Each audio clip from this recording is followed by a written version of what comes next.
Hi guys, இன்னைக்கு நம்ம பார்க்கக்கூடியது வந்து மாயா ஆங்கிலோ எழுதிய ஆஃப்ரிக்கா அப்படின்ற ஒரு டைட்டிலை பற்றி தான். ஸோ இதுவும் வந்து பார்த்தீங்கன்னா ஒரு ஃபேமஸான ஒரு போயமும் கூட. இதோட டைப் வந்து போயம். பப்ளிஷ் ஆனது வந்து 1975 வந்து பப்ளிஷ் ஆயிருக்கு. Second volume of poetry oh pray my wings are gonna fit me well அப்படின்ற அந்த டாப்பிக்கில் வந்து இது பப்ளிஷ் ஆயிருக்கு. சரிங்களா? இந்த போயமில் நம்ம ஸ்பெசிஃபிக்காக பார்க்க போகணும் அப்படின்னா ஒரு பெண்கள் அப்படின்ற ஒரு கான்செப்ட், அதாவது ஒரு பெண்ணை வந்து மையமாக வச்சு தான் இந்த ஃபுல் போயமோட கான்செப்டும் போயிட்டுருக்கும்.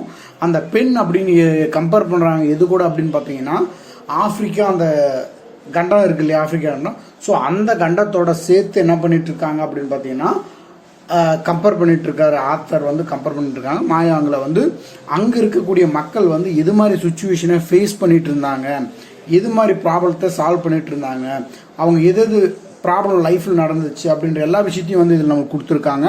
அதாவது இதோட மெயின் தீம் அப்படின்னு பார்த்தீங்கன்னா ஒன்று வந்து டென்ஷன், வயலன்ஸ், ஃபீமேலோட பவர் எப்படி இருக்குது, ஃப்ரீடம் எப்படி இருக்குது, அவங்களோட நம்பிக்கை எப்படி இருக்குது அப்படின்ற ஒரு தகவலை வச்சு மட்டும்தான் இது மையமாக ஃபோக்கஸ்டாக போயிட்டுருக்கு. சரி, நம்ம இப்போ எங்கே போகலாம் அப்படின்னு பார்த்தீங்கன்னா சம்மரிக்குள்ளே போயிடலாம். அதாவது சம்மரி எப்படி ஃபஸ்ட்டு ஸ்டார்ட் ஆகுது அப்படின்னு பார்த்தீங்கன்னா ஒரு பெண் வந்து தூங்கிட்டு இருக்காங்க, அதாவது என்னென்னா ரொம்ப டயர்டாக வந்து படுத்துட்டு இருக்காங்க அப்படின்ற ஒரு விஷயத்த வந்து விளக்குற விதமாக அந்த போயம் வந்து ஸ்டார்ட் ஆக ஆரம்பிக்குது. அதாவது இந்த ஸ்பீக்கர் வந்து சொல்கிறாரு, அடையாளமே ஒரு உருவமே இல்லாத ஒரு பெண் வந்து என்ன பண்ணிட்டு இருக்காங்க அப்படின்னா படுத்துட்டு இருக்காங்க. இது வந்து ஒரு கடந்த காலத்தில் நடந்த ஒரு நிகழ்வு தான். அதை பற்றி தான் நான் என்ன பண்ண போகிறேன்னா உங்களுக்கு எல்லாருக்கும் சொல்ல போகிறேன் அப்படின்ற ஒரு விஷயத்த வந்து நம்மக்கிட்ட சொல்கிறாங்க. அதாவது டோட்டலாக அந்த பெண்ணை பற்றியான டாப் டு பாட்டம், அதாவது தலை உச்சி முதல் அடிப்பாதம் வரை வந்து அப்படின்ற ஒரு விஷயத்த வந்து சொல்கிறாங்க. ஸோ அந்த தலைமுடி உச்சி அடிப்பாதம்ன்றது எதுக்கு கம்பேர் பண்ணுறாங்கன்னா அந்த ஆப்பிரிக்கா கண்ட்ரியோட ஈவெண்ட்ஸ், அங்கே என்னென்ன விஷயங்கள் நடந்தது எல்லாத்தையுமே நான் சொல்கிறேன் அப்படின்னு சொல்கிறாங்க. ரைட்டர் வந்து நம்மக்கிட்ட சொல்கிறாங்க. நல்லா தெரிஞ்சுக்கோங்க, அங்கே நடக்கக்கூடிய விஷயங்கள் ஆப்பிரிக்கா வந்து இப்போ எதோட கம்பேர் பண்ணுறாங்கன்னா ஒரு பெண்ணோட வந்து கம்பேர் பண்ணிட்டு இருக்காங்க. அங்கே எது மாதிரி பிரச்சனை நடந்தது அப்படின்றத நமக்கு சொல்கிறாங்க. அதாவது என்ன சொல்கிறாங்க அப்படின்னா அந்த கண்டம் மட்டும்தான் எப்படி இருந்தது அப்படின்னா ஒரு பெண்ணாக வந்து உருவாக்கப்பட்டுள்ளது அப்படின்னு சொல்கிறாங்க. அதாவது அங்கே எப்படி இருக்குது அப்படின்னா, அதாவது கரும்பு வயல் இருக்குது, பாலைவனம் இருக்குது, மலைகளும் இருக்குது, ஆறுகள் இருக்குது. ஆனால் இதெல்லாம் வந்து விவரிக்கிறாங்க எப்படி இருக்குது அப்படின்னு சொல்லிட்டு என்ன பண்ணிட்டு இருக்காங்கன்னா உங்களுக்கு எலாபரேட்டாக வந்து நமக்கு சொல்லிட்டு இருக்காங்க. அதே மாதிரி அந்த கண்டம் வந்து எப்படி இருக்குது அப்படின்னா ஒரு அழகான ஒரு பெண்ணை போல தான் அந்த ஆப்பிரிக்கா அப்படின்ற அந்த கண்டமும் இருந்துட்டுருக்கு. அங்கே வந்து நைல் நதி ஒன்று ஓடுது.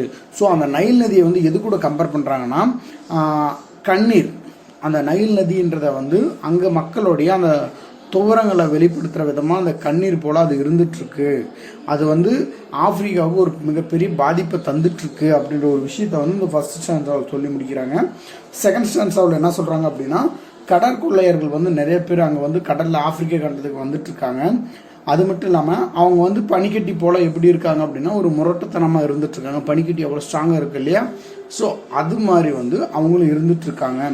அவங்க வந்து பூர்வீக மக்களை வந்து என்ன பண்ணிட்டு இருக்காங்கன்னா ஸ்லேவ் பண்ணிட்டு இருக்காங்க, அடிமைப்படுத்திட்டு இருக்காங்க. அவங்க பேர் என்னென்னா ஐரோப்பியர்கள் அப்படின்னு சொல்கிறாங்க. அவங்க வந்து பார்த்திங்கன்னா இளம் பெண்களை வந்து அழைச்சின்னு போயிட்டு அவங்க பாலியல் தொழிலுக்கு ஏற்படுத்துகிறாங்க, பலாத்காரம் செய்கிறாங்க. அது மட்டும் இல்லாமல் ஆண்களை வந்து அடிமையாக விற்கிறாங்க, பலரை வந்து கொல்லவும் பண்ணிட்டு இருக்காங்க அப்படின்ற அந்த ஒரு விஷயத்தையும் வந்து இங்கே சொல்கிறாங்க. அதை தொடர்ந்து பலர் வந்து என்ன பண்ணிட்டு இருக்காங்க அப்படின்னா பலர் வந்து கிறிஸ்துவ நடைமுறைக்கு வந்து உட்படுத்தப்பட்டனர். அவங்களோட மதங்கள் வந்து மாற்றப்பட்டுச்சு. அவங்க வந்து மத சுதந்திரத்தை வந்து இழந்துட்டாங்க, அவங்களுக்குன்னு எந்த ஒரு சுதந்திரமும் கிடைக்கல அப்படின்ற இந்த விஷயத்தையும் இங்கே சொல்லிட்டு இருக்காங்க. இதனால் அவங்க வாழ்வில் வந்து என்ன பண்ணிட்டு இருக்காங்க அப்படின்னா படுத்துட்டு இருக்காங்க. அந்த மக்கள் எல்லாருமே வந்து என்ன பண்ணிட்டு இருக்காங்கன்னா அவங்களுடைய சுதந்திரத்தை எல்லாத்தையுமே இழந்து அவங்களால எங்கேயும் நிச்சு பேசக்கூட முடியல அப்படின்ற அந்த ஒரு கான்செப்டை மையமாக வச்சு என்ன பண்ணுறாங்கன்னா அவங்க படுத்துட்டு கூட இருக்காங்க. அவங்களுக்கு ஒரு ஃப்ரீடம்ன்றதை கிடைக்கல அப்படின்ற விஷயத்தையும் சொல்கிறாரு. தேர்ட் ஸ்டான்ஸில் என்ன சொல்கிறாங்க அப்படின்னா அவங்களுடைய மனதில் வந்து நம்பிக்கை வந்து துளிர் விட ஆரம்பிச்சுது.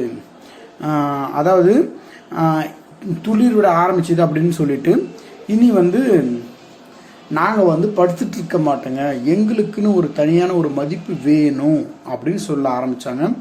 அங்கே வந்து ஒடுக்குமுறை நிறைய இருந்தது. அந்த ஒடுக்குமுறை எல்லாருமே என்ன பண்ணாங்க அப்படின்னா அதுக்கு எல்லாருமே ரெஸ்பான்சிபிள் கொடுத்து அடிப்படையில் அதுக்கு ஆப்போசிட் பண்ண ஆரம்பித்தாங்க. அவங்க வந்து தன்னை வந்து தூக்கி கொண்டு வலிக்கு மேலே வந்து உயர்ந்து கொண்டு இருந்தாங்க.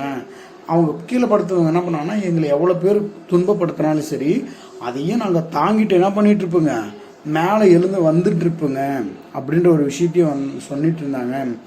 இதை கேட்டவங்க வந்து இதை கேட்குறவங்க எல்லாருமே வந்து இதை நாங்கள் என்ன பண்ணியிருக்கணும் அப்படின்னா நினைவு வச்சிருக்கணும், யாரும் இதை மறந்துடக்கூடாது அப்படின்ற அந்த ஒரு விஷயத்தையும் வந்து இங்கே நமக்காக சொல்கிறாங்க ரைட்டர் வந்து.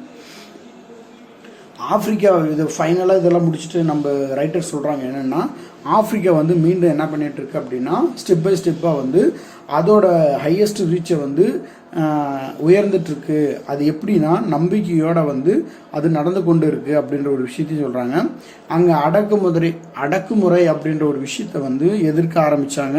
அதே மாதிரி அதுக்கு எதிராக வந்து சக்தி பெறவும் செழிக்கவும் வந்து அவங்க தயாராக இருந்துட்டு இருந்தாங்க. அவங்களோட வாழ்வில் வந்து நாங்கள் டோட்டலாக மாறணும் அப்படின்ற அந்த ஒரு நிலைமையை வந்து அவங்க அடைய முற்பட்டு இருந்தாங்க அப்படின்னு சொல்லிட்டு இந்த போயமோட டீப் சம்மரி இவ்வளோதான். அதாவது என்னென்னா ஆப்பிரிக்கா கண்ட்ரியோட அந்த அடிமைத்தனம் ஐரோப்பியர்கள் வந்து அவங்கள எப்படி அடிமைப்படுத்தினாங்க, அவங்ககிட்ட இருந்து நாங்கள் எப்படி மாறி திருப்பி புது ஒரு மறுமலர்ச்சியை நாங்கள் வளர்ந்துட்டு இருந்தோங்க அப்படின்ற ஒரு விஷயத்த மட்டும் இந்த போயமோட மெயின் கண்டென்ட்டாக கொடுத்துட்ருக்காங்க. So thank you viewers, thank you for வாட்சிங். மேலும் சில நாவல் ஸ்டோரி ஷார்ட் ஸ்டோரிஸ் எதுனா வேணும் அப்படின்னா கீழே கமெண்ட் பண்ணுங்கள், நான் கண்டிப்பாக ட்ரான்ஸ்லேஷன் பண்ணி தரேன்.